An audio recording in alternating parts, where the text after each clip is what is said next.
As you travel up the escalator and walk down the steps into what appears to be a city within a pyramid, in the midst of which is this huge obelisk pointing toward the apex above. Lasers of different colors flash and cross the air in front and around and over you.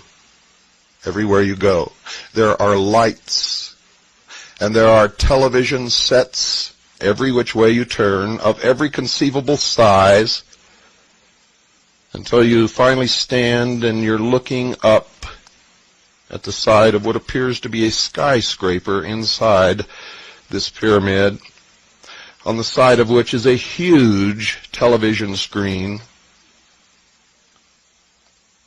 And it reminds you of George Orwell's 1984.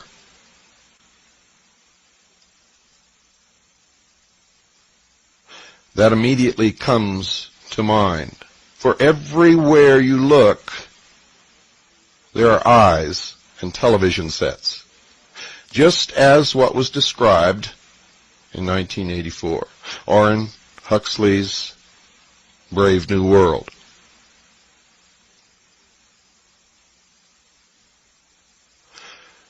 There is no doubt whatsoever that the people who built this resort hotel were not only well versed in the mysteries, but were experts, are experts in the mysteries. They understood everything. Cattle, they think we are. How does that make you feel? How does it make you feel? How many of you have a Freemason in your family? 30 on up know exactly what's happening, and they're part of it. They'll tell you that they don't. They'll tell you that I'm a liar, okay? They can't tell you the truth because what? They've taken 30 different oaths that they will never disclose the secrets of the order. Blood oaths on penalty of death. And you say, hey, what about these oaths on penalty of death? Oh, those don't mean nothing. They're just, ceremony. How many of you believe that grown men put on robes and walk around in secret rituals in temples without windows and take blood oaths and don't mean it? How many of you believe that? And if they'll take those oaths and don't mean it, will they mean the one where they have their hand on the Bible? Of course not.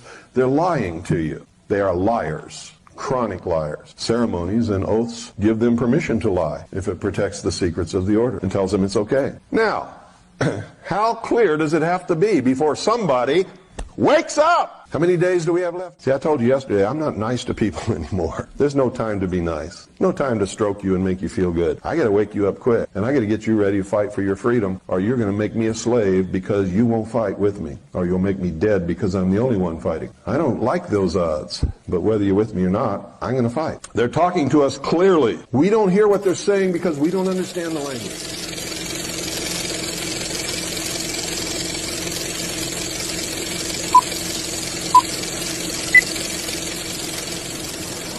But he left one final warning. 1984 is, I believe, a quite terrifying masterpiece. So terrifying, in fact, I don't think I should like to read another like it. I am not absolutely dissatisfied with it. I think it is a good idea, but the execution would have been better if I had not been under the influence of TB when I wrote it. You once claimed that you have an ability to face unpleasant facts. Is that what you've demonstrated in 1984 by drawing an accurate portrait of the future? I think that allowing for the book being, after all, a parody, something like 1984 could actually happen. This is the direction the world is going in at the present time. In our world, there will be no emotions except fear, rage, triumph, and self-abasement. The sex instinct will be eradicated. We shall abolish the orgasm. There will be no loyalty except loyalty to the party. But always there will be the intoxication of power. Always, at every moment, there will be the thrill of victory, the sensation of trampling on an enemy who is helpless. If you want a picture of the future, imagine a boot stamping on a human face forever. The moral to be drawn from this dangerous nightmare situation is a simple one. Don't let it happen.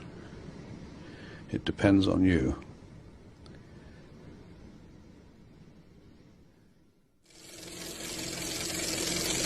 Triggered.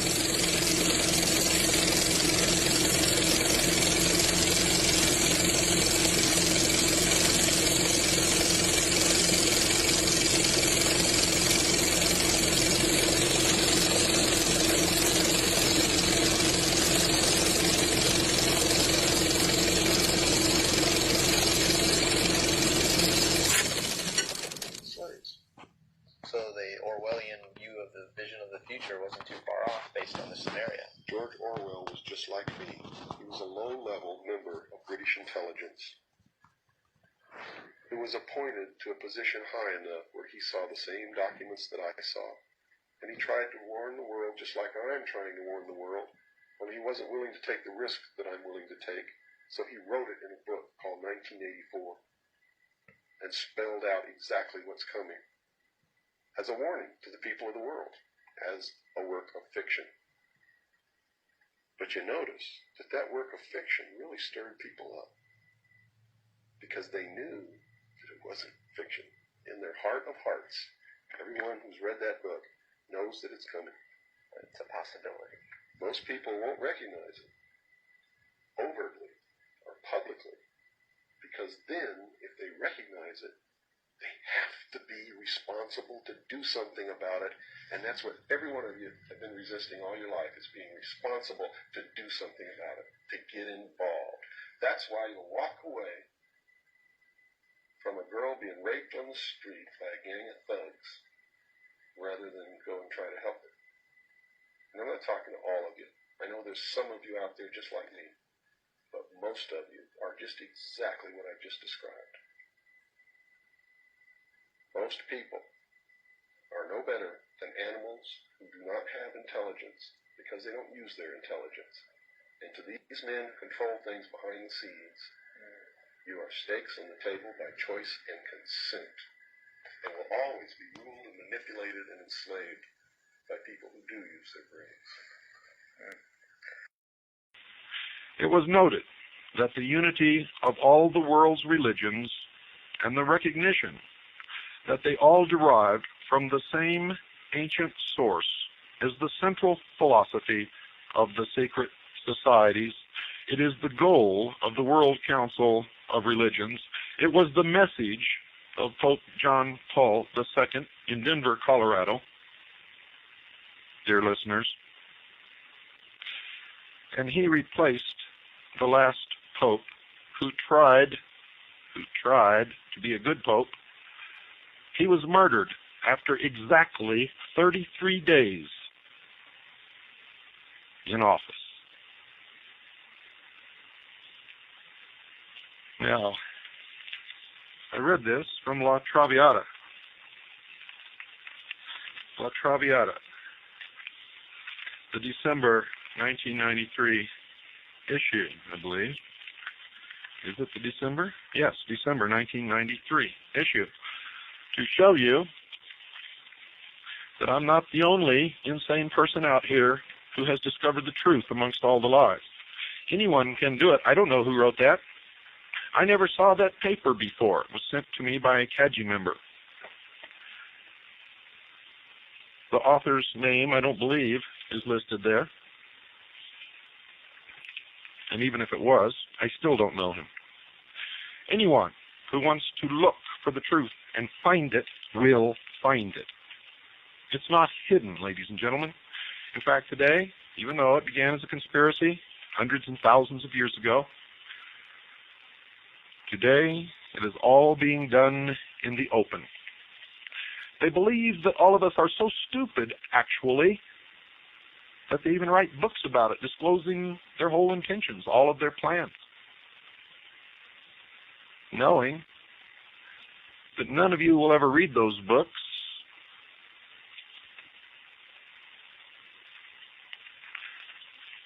And if you did, you wouldn't believe it. said none of you. That's not really true.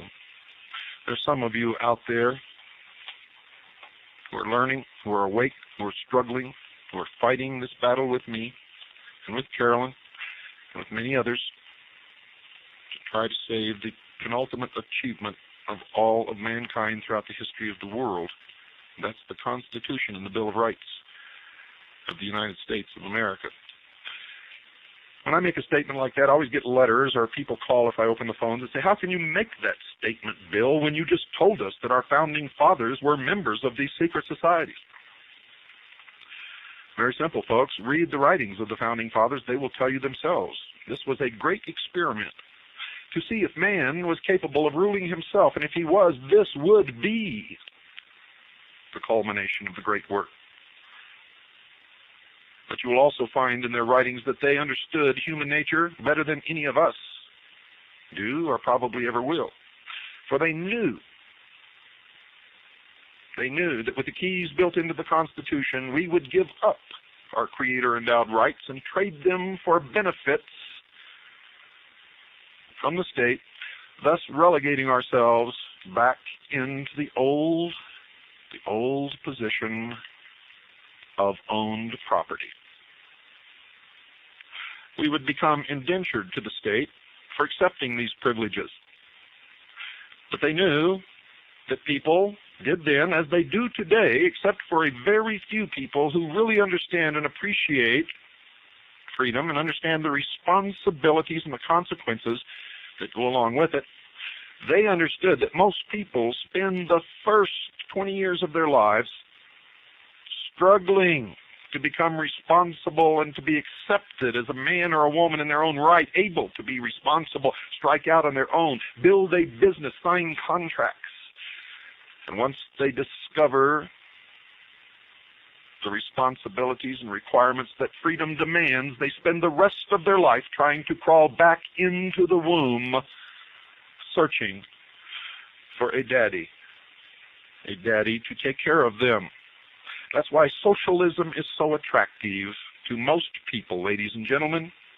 It tells them they no longer have to be responsible. Then in exchange for their freedoms, Daddy the state will take care of them. Daddy the state will give them a job. Daddy the state will pretend to pay them if they pretend to work. Daddy the state will provide them with some sort of a hovel in which they can live, so they don't have to worry about paying the rent. Yes, Daddy will even change their diapers and give them clothes to wear. Daddy will tell them what time in the morning they can go out on the street and what time in the evening they must be inside their hovel. Daddy will discipline them. Daddy will make sure that there's no crime to threaten them. Oh yes, many, many people will love the New World Order and the New World Religion and the new world of entertainment that will be erected in place of the old Roman circus in order to keep the populace entertained and diverted. Mindless libraries will be filled with the new history books and the new politically correct dogma of the new politically correct world and the new politically correct religion. And everywhere you look, you will see the symbols of the generative force, the phallus of Osiris, the representation of the old god of Babylon, Baal, Nimrod. Isis will be everywhere. You see, for Osiris is the doctrine, Isis is the church, Horus is the great body of initiates that will rule you. They call themselves wolves. And of course, dear listeners, you are the sheep, the legal and lawful prey of the wolves. A nation or world of people who will not use their intelligence are no better than animals who do not have intelligence. Such people are beasts of burden, and yes, stakes on the table by choice and consent. If we didn't love you here, we would not say these things to you. please wake up. Good night, and God bless you all.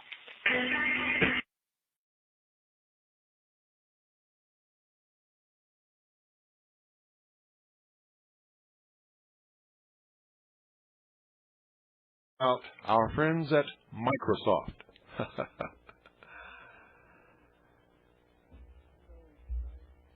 Windows 95, folks, is designed in the program to create an audit report of your hardware and software, everything in your computer. If you register online via the Microsoft Network or Microsoft's BBS, all of the details of your system, unbeknownst to you, will be uploaded to Microsoft. Talk about Big Brother. This is it. The original article that blew this wide open appeared in Computer Reseller News over a year ago. Now, just in case you think that that was a fluke and they didn't really put it in there and Cooper's full of it, well, folks, it's not a fluke.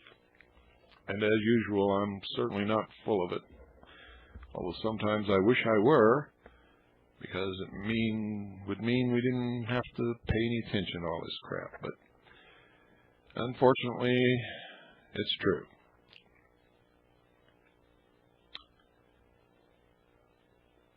Now,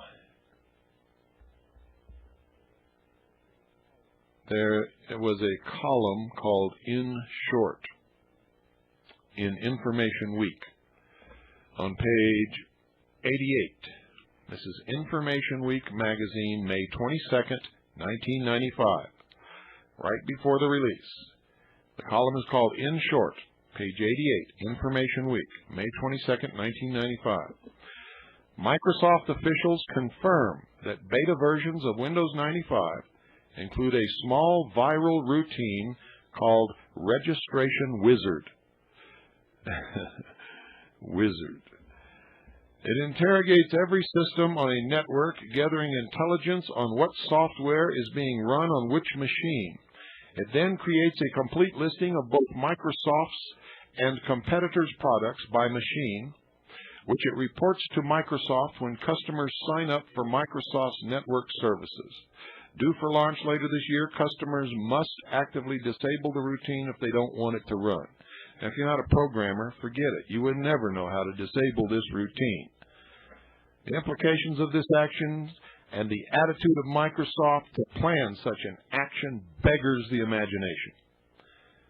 And it may be just a very small implication of what is to come.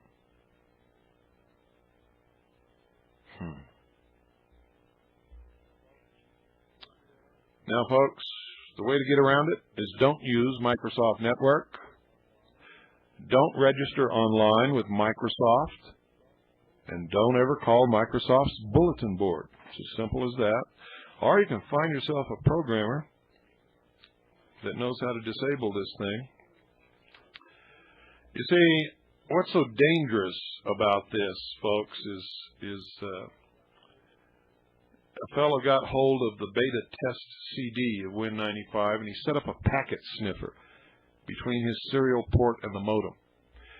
So when you try out the free demo time on the Microsoft Network, it transmits your entire directory structure in the background. That's what he found. This means that they have a list of every directory and potentially every file on your machine, your financial records, the set of books that you use to keep track of your business. Oh, yeah. All of your friends and relatives, their addresses and telephone numbers. Your newsletter mailing list of all the people you promised you would never give out their name and address. It would not be difficult to have something like a file request from your system to theirs without you even knowing about it. This way they can get a hold of any juicy routines or files or papers or letters you've written, your books, and I don't mean books that you read, I mean your financial records, and claim them as their own if you don't have them copyrighted. How about that? See, Big Brother is not an invention. Big Brother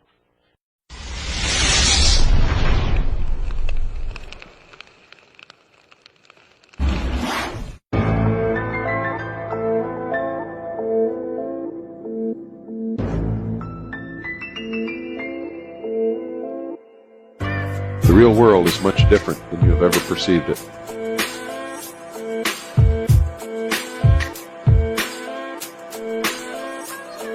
There are those who want to take it all away from us, and they want to establish what they call a new world order. A one-world totalitarian socialist government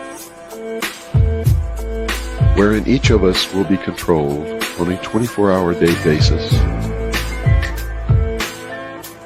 and will, in fact, be chained to a computer in a system of cashless debt which will be more cruel than any prison that has ever been built. You all sit there in your chairs and you watch all of these things being violated. Police breaking down doors without identifying themselves. They rush in, they rip the house apart, they search everything. It's against the Constitution, the basic rights, freedoms guaranteed to us in this country. The reason why you allow it to happen and cheer them on is because they're doing it to minorities, blacks, what some people would call poor white trash, minorities, Haitians, Puerto Ricans, Hispanics. And because you're basically racist at heart, you say, get those suckers, throw them in jail. What you don't understand, though, is when you take away the rights of any single one of us, any one citizen in this entire country, you have taken the rights of all. And by your passive acceptance, after you have been shown what is happening, to establish the law again in the common law, that you no longer have those rights. That is a legal fact, ladies and gentlemen. If you do not stand up and claim your rights the moment you see them violated, it can be construed in law that you no longer are entitled to those rights. Wake up. Please wake up.